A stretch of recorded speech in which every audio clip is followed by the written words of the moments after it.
Ayaw katingala kay bisag unsaon niyong pagpaningkamot, naagi mga tao nga dili gyud ganahan mahimo kang successful.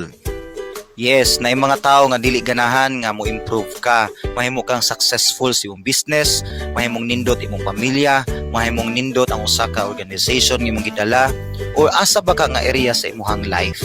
Naagi mga tao nga halang gid sa ilang mga mata nga makita nga gipanalanginan ka sa Ginoo. Ang unang rason ana tungod na sa jealousy ug envy.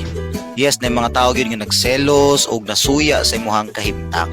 Pero abi nimo biblical man na siya. Tungod kay ang unang pagpatay sa Bible nahitabo tungod biya sa jealous o kining envy.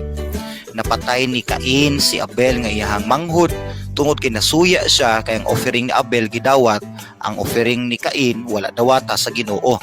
Ug dito nahitabo ang unang murder gyud sa Bible.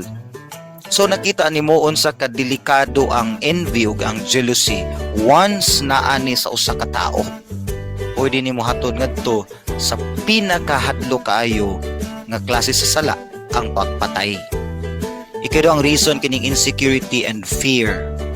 Na mga tao nga dili na gusto mahimo kang successful kay para nila malabuan unya sila unya mawala na ilang value, maubos ng tan-aw sa tao nila.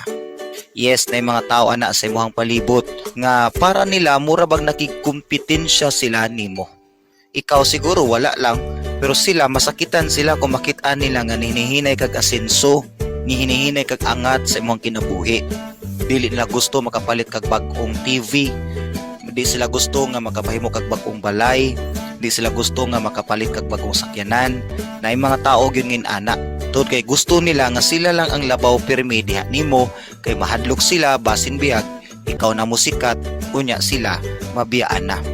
Toxic kay na nga klase nga tao sa tinuod lang.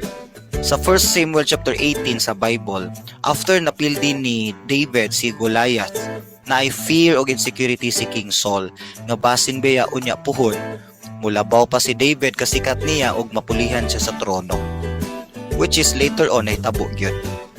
Pero gani tungod sa insecurity ni King Saul ug tungod sa iyang fear ng David, threat actually si David para sa yaha. Hinungdan nga si King Saul gusto niyang ipapatay si David. Sikreto lang kay insecurity. Pero sikreto ra pud kay ni siya mo damage sa kinabuhi sa ubang tao. Once dili mawala ang insecurity o kini